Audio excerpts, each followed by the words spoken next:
오늘 우리에게 주신 하나님의 말씀 요한계시록 2장 18절로 29절 말씀입니다. 생명샘가 11월 7일 금요일 말씀 두아디라 교회 함께 읽겠습니다. 두아디라 교회의 사자에게 편지하라. 그 눈이 불꽃 같고 그 발이 빛난 주석과 같은 하나님의 아들이 이르시되 내가 내 사업과 사랑과 믿음과 섬김과 인내를 아노니 내 나중 행위가 처음 것보다 많도다. 그러나 내게 책망할 일이 있노라. 자칭 선지자라 하는 여자 이세벨을 내가 용납함이니 그가 내 종들을 가르쳐 꾀어 행음하게 하고 우상의 재물을 먹게 하는도다. 또 내가 그에게 회개할 기회를 주었으되 자기의 음행을 회개하고자 하지 아니하는도다. 볼지어다 내가 그를 침상에 던질 터이요 또 그와 더불어 간음하는 자들도 만일 그의 행위를 회개하지 아니하면 큰 환난 가운데 던지고 또 내가 사망으로 그의 자녀를 죽이리니 모든 교회가 나는 사람의 뜻과 마음을 살피는 자인 줄 알지라. 내가 너희 각 사람의 행위대로 갚아주리라. 두아디라에 남아 있어 이 교훈을 받지 아니하고 소위 사탄의 깊은 것을 알지 못하는 너희에게 말하노니 다른 짐으로 너희에게 지울 것은 없노라. 다만 너희에게 있는 것을 내가 올 때까지 굳게 잡으라. 이기는 자와 끝까지 내 일을 지키는 그에겐 만국을 다스리는 권세를 주리니 그가 철장을 가지고 그들을 다스려 질그릇 깨뜨리는 것과 같이 하리라. 나도 내 아버지께 받은 것이 그러하니라. 내가 또 그에게 새벽별을 주리니 귀 있는 자는 성령이 교회들에게 하시는 말씀을 들을지어다. 아멘. 아시아에 있는 7교회 가운데 네 번째 교회 두아디라 교회에 대한 말씀이 이어지고 있어요. 이 지역은 공업도시답게 이 사업에 관련되어져서도 예수님께서 언급하심을 봅니다. 19절에 보니까 내가 내 사업과 사랑과 믿음과 섬김과 인내를 아노니 내 나중 행위가 처음 것보다 많도다. 칭찬이죠. 우리가 이러한 칭찬을 받는 신앙생활을 하여야 할 것입니다. 내 나중 행위가 처음 것보다 많도다. 무엇이? 내 사업과. 그러니까 사업을 하는 사람들이 많이 있었던가 봅니다. 그 사업을 하면서 주님의 몸된 교회를 섬기고 뿐만 아니라 그러한 사업에서도 하나님의 뜻에 벗어나지 아니하고 말씀에 따른 정직한 사업을 이행해 나가고 그리고 하나님과 이웃에 대한 진실한 마음으로서 사랑하고 그리고 예수 그리스도에 대한 그 변치 않는 신뢰, 그 믿음이 있고 또한 교회를 위해 헌신하는 봉사가 있는 그 섬김 그리고 어려운 속에서도 끝까지 믿음을 지키는 태도, 인내죠. 그리고 이 이전과 그러니까 처음 신앙생활을 한 것이 시간이 지나가고 하여도 그것이 이런 경우가 있어요. 제가 종종 만나는 그러한 이야기들인데, 아유, 저는 과거에 많이 헌신했습니다. 과거에 뭐라고 해야 되나요? 그 과거에 성경 많이 읽었습니다. 과거에 기도 많이 했죠. 이런 이야기들. 그러니까 가령 지금 열심히 하고 있는 사람들에게 나도 과거에는 그렇게 많이 했어. 그러니까 이런 이야기들. 그러니까 과거에 내가 얼마나 영광스럽게 무엇을 했고 얼마나 대단하게 무엇을 했는지가 자랑인 경우가 있어요. 그러면은 그 이야기인즉슨 지금은 어떻다는 거예요? 지금은 그렇지 않고 있다는 이야기인 거죠. 주님 앞에 우리의 신앙이 더 굳건해지고 견고해지고 더 풍성해지고 깊어져야 하는 것이 그래서 이제 성장해 가야 하는 것이 맞는데 사람들은 과거에 내가 첫사랑에 대단히 하나님 앞에 뭘 뜨겁게 했다고 하는 것이 자랑인 경우는 있으나 지금까지 그 신앙이 뜨겁게 혹은 깊게 풍성하게 주님 앞에 그 사랑으로서 믿음을 지키고 있다고 하는 것에 대해서는 그런 고백이 그렇게 흔치가 않는 것을 보게 되어집니다.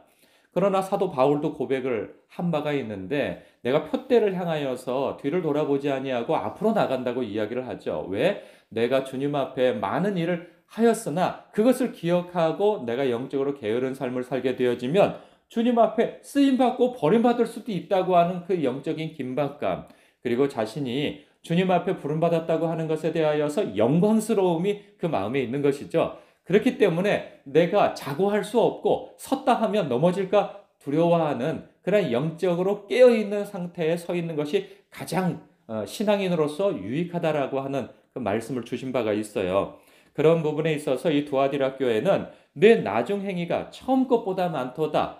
저나 여러분이나 이러한 신앙생활을 통하여서 주님 앞에 이런 칭찬을 받는 저와 여러분이 되시기를 축복합니다. 그런데 그 다음 이야기가 반전이 일어나죠. 그러나 책망할 것이 있다고 말씀하세요.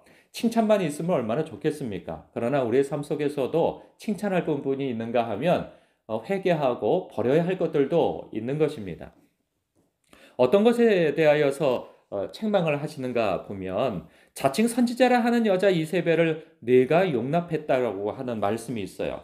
이것이 보면 앞서에서도 이런 비슷한 언급이 있었죠. 너희가 발람의 교훈을 따르는도다. 그리고 그 니골라당의 교훈을 너희들이 따르는도다 하는 말씀처럼 이곳에서는 이세벨이라고 하는 자를 용납한다. 그러니까 자칭 선지자라고 하는 그러한 여인인 것 같아요. 여자죠. 여인을 너희들이 용납한다. 그가 무슨 짓을 하고 있는가? 내 종들을 가르쳐 꿰어 행음하게 하고 우상의 제물을 먹게 하는도다.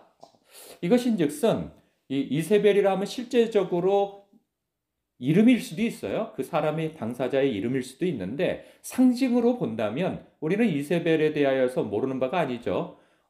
열왕기서에서 보면은 아합이라고 알려져 있는, 우리가 성경 좀 읽고 신앙생활을 좀 한다고 하면 그 아합이라고 하는 이름을 모를 수는 없어요.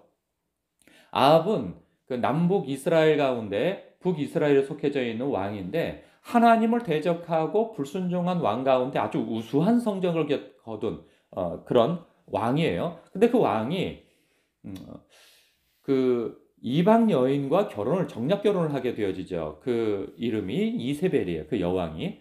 근데 그 여왕이 들어와서 하는 짓이 무엇이냐? 이미 이스라엘 백성들에게 바알과 아세라 신을 섬기는 그러한 바탕이 있는 데다가 그녀가 가지고 자기의 자국 신을, 수호신을 끌고 들어온 것이 바알과 아세라 신이었어요. 그 신만 가지고 들어온 것이 아니라 제사장들까지도 확 수입을 해가지고 들어왔죠. 그래서 이 권력으로, 정치 권력으로 이미 이스라엘 국내에 있는 그 선지자들과 또한 누구죠? 제사장들을 박해를 하고 죽이고, 그리하여서 오랜 세월 동안 그 나라에 바알과 아세라 신을 정착시킨 자입니다. 이 바알과 아세라 신은 땅과 하늘의 신인데 농사를 짓는 사람들이나 그러한 사람들이 이 하늘을 의지할 수밖에 없잖아요. 땅을 의지할 수밖에 없단 말이죠. 그 당시에 뭐 농약이 있습니까? 비를 내리게 하는 무슨 지하 수로를 개척하는 그러한 능력이 있습니까? 그냥 하늘만 쳐다보고 땅만 쳐다볼 수 없는 그러한 때에 하늘이 비를 내려주어야 농사가 풍성하고 먹고 사는 일들이 있는데, 그런데 이러한 나라를 땅을 비옥하게 해주는 신이 바알과 아세라 신이라고 여겼던 것이죠. 그런데 그 신을 섬기는 방법이 아주 음란했습니다. 그렇기 때문에 이스라엘 백성들로 하여금 그러한 제사 방식이 쇼킹했던 거죠. 그들 생각에는 긍정적인 방향에서 아주 음란하고 볼거리가 있고 그리고 먹을거리가 가득한 그 여호와 하나님을 섬기는 데서 나타나지 않는 그러한 아주 자유분방한 그러한 모습 속에서 그들에게 흥미로움이 있었던 것이죠. 그래서 급속도로 퍼져나갑니다. 그런데 문제는 뭐냐? 1세기 때 아시아에 있는 7교회 가운데 보면 그 지역은 우상을 문화적으로 아주 많이 자신을 섬기는 그런 문화였어요. 그리고 제사를 통하여서 고기가 유통되어지고 또한 그 제사 방법도 아주 음란한 방법들이 많이 있었단 말이죠. 또한 문제는 무엇이냐면 공업도시나 사업을 많이 하는 그런 지역에서는 우리 어렸을 때도 그런 걸 많이 경험했는데 그 자동차를 사거나 혹은 개업을 하거나 하면 틀림없이 하는 것이 있었어요. 뭐냐면 고사지 내고 그랬단 말이죠. 그러면 혹여라도 어떤 애군이 혹여라도 어떤 위급한 상황들이 회사나 이러한 그 차에 일어날까 싶어서 그런 일을 하는데 자기의 거래처나 직원 가운데 한 사람이 예수 믿는다고 하여서 절을 하지 않아? 그러면 뭔가 상서로운 일이 일어날 것이라고 하는 불안감이 일어나게 되는 거예요. 아무 일이 없으면 모를까 경제적으로 어려움을 당하거나 회사가 위기에 처하거나 자동차가 무슨 사고가 있을라 치면 틀림없이 저 믿는 사람이 그 신을 노엽게 해서 이런 일이 벌어진다 생각하기 때문에 불이익을 당하는 것이 일어나는 거죠.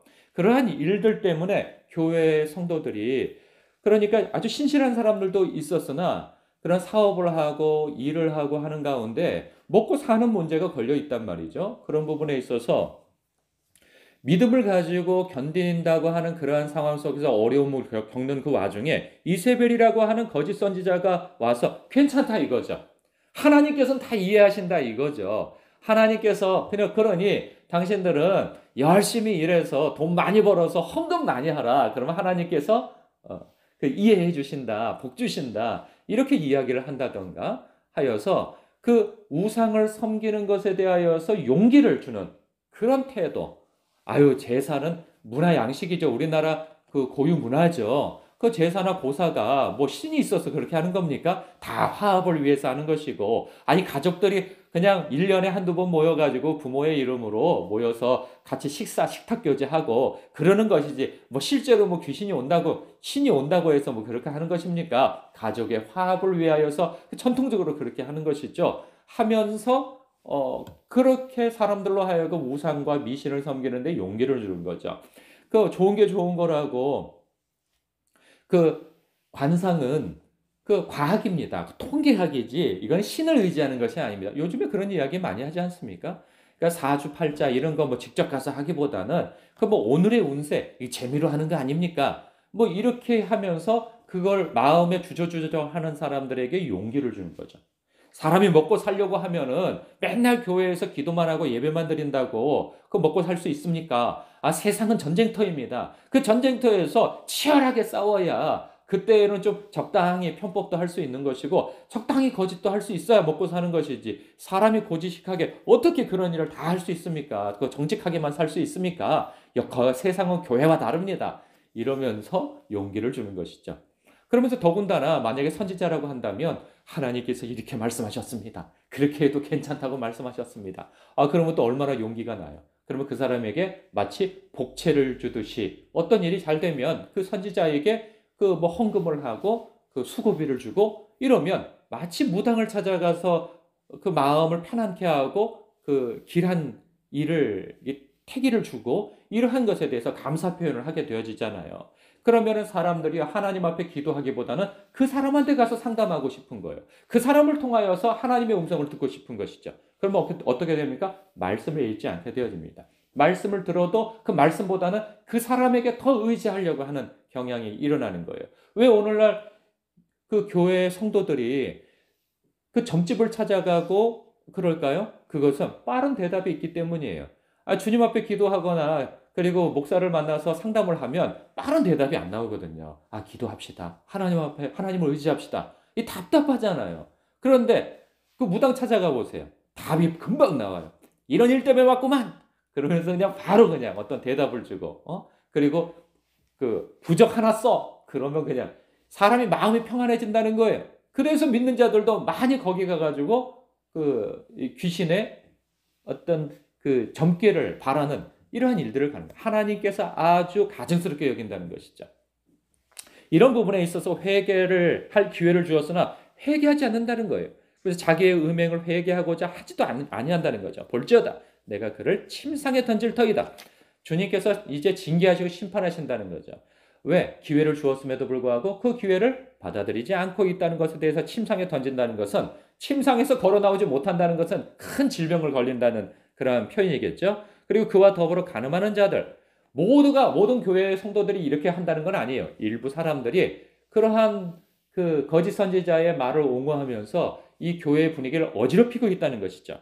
그런 행위를 회개하지 하면 큰 환난 가운데 던져지고, 그것을 추종하는 자들은 또한 내가 사망으로 그의 자녀를 죽일 것이다. 자녀를 치시는 그러한 일들까지도 있으시다는 거예요.